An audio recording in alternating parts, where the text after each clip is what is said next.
Madame la députée, la parole est maintenant à Madame Anne-Laure Cattelot du groupe La République En Marche et pour un temps de parole de 5 minutes.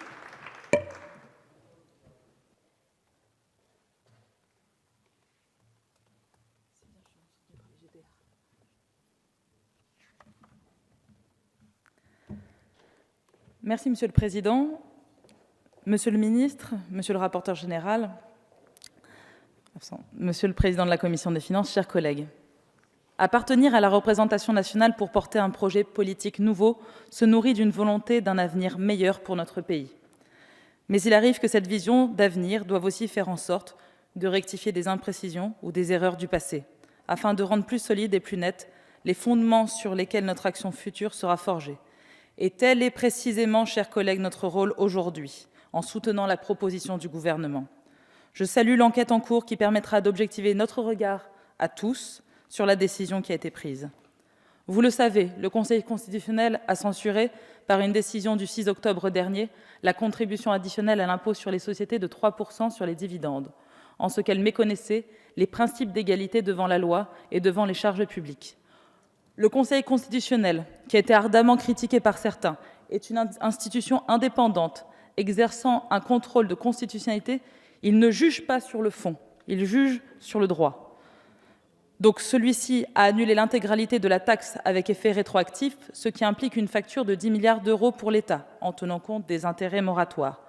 Le Conseil constitutionnel opère ainsi une censure intégrale de la taxe, non pas seulement pour certaines filiales, comme le signifiait la Cour de justice de l'Union européenne, et impose sa suppression immédiate. Tel est en l'état de notre droit en la matière, et le respect de l'état de droit nous exhorte à donner suite à cette décision, sans commenter ni jauger de sa pertinence au regard d'une jurisprudence antérieure. Dans ces conditions, le gouvernement propose de régulariser la situation dans laquelle nous nous trouvons en faisant face à cette charge exceptionnelle, et ce, en la partageant entre l'État et les plus grandes entreprises françaises, selon la modalité spécifique qui vient d'être exposée. La décision de procéder à ces ajustements par rapport au projet de loi de finances 2018 porte ainsi la suppression de la contribution de 3% sur les dividendes distribués, ainsi que la création d'une nouvelle taxe exceptionnelle. Nous remplaçons donc une taxe illégale par une taxe légale. Cette décision peut être doublement qualifiée. Pour ma part, elle est courageuse et responsable. Courageuse car elle fait face aux décisions du passé, sans éluder les efforts à faire et tout en préservant la crédibilité de la voix de la France, en s'assurant que cela n'impactera pas le respect de nos engagements européens. Responsable, car elle est cohérente avec une volonté de sincérité budgétaire, de transparence et de clarté dans la gestion des finances publiques. Il est en effet plus responsable d'y faire face, malgré les difficultés, que de la reléguer à d'autres, à plus tard, en prenant le risque inconsidéré et irresponsable d'augmenter les intérêts moratoires qui baiseront de plus sur les finances du pays. Nous ne mettons pas la poussière sous le tapis.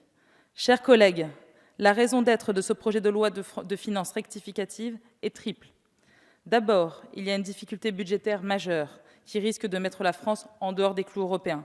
Ensuite, il s'agit d'une décision qui est jugée exceptionnelle et qui sera exceptionnelle et qui ne change rien à l'environnement fiscal que nous avons élaboré, bénéfique à l'activité des entreprises.